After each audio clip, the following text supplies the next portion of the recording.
Станче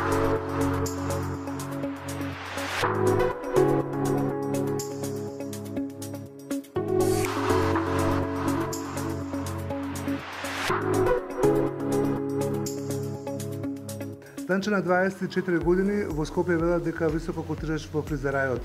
Релативно млад, а толку искуство. Искрено во Скопје има многу фризери, од кои што ја имав малце повеќе среќа, мојата фамилија се занимава со фризерајство и тука имав малце повеќе среќа се уклопам у таа средина.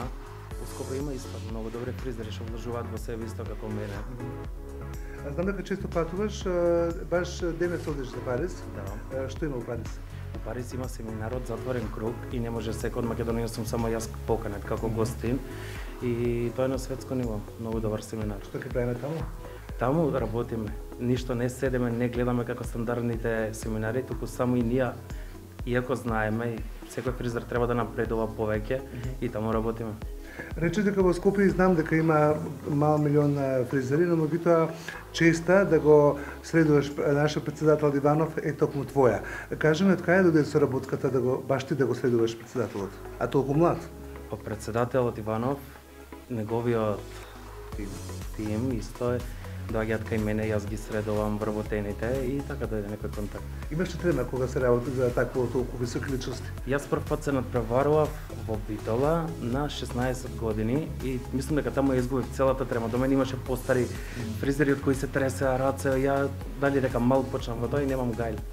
Каков е председателот вака со тебе кога го следуваш? Што сака, што не сака? Ништо, посебно све како нормален човек, не е нешто вау страшно. Добро, кога седе на столчето, што ти вика прво? Па ништо, стандард. Како сака он или ти како сакаш? Стандард, тоа е тоа. Значи остава на тебе. Да. Добро, ќе ме обясниш каква е процедурата? Еве доаѓам, да се јава председателот, ти вика денеска ми е време за шишање. Спремаш алат, нормално идеш, се претресува да не се лега. Ти одиш во резиденција? Да. Добро. Значи имаме стандардна процедура на претресување, а ножиците што им правиш? Добро, ножиците се стандард, што мора се тоа да се работи. Колку време го шишаш? Па околу година и пол. Да, а колку трае неговото шишање?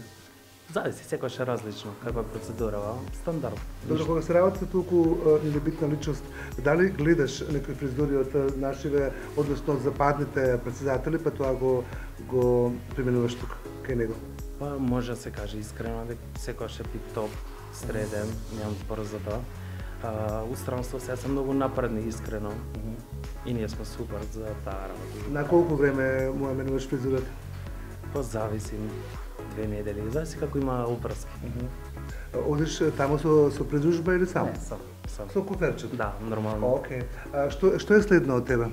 И кои јавни личности да сега ги имаш, освен председателот, следувано ти лично? Јас имам многу блогерки што доаѓаат кај мене, од кои што они работат на принцип ќе ме правиш без пари, ќе те рекламирам, а кај мене тоа не постои, не знам. Јас сакам луѓе кои ќе ги правам да бидат задоволни. Да. Сега не е битна цената, не работам за пари, повеќе искрено и за љубов нормално. Кај мене доаѓаат и си плаќаат и сега не можам да именувам многу дел од нив. Имам и пејачки што ни доаѓаат, калтрина ни е најредовна, значи тоа е факт дека е плавуша се фарбат на 16 дена корен и тоа. И не те прашам најбитното прашање дали председателот плаќа? Нормално, да. На фактура или кеш? Кеш. Јас сум Станче, вие гледате ексклузив на 1 ТВ.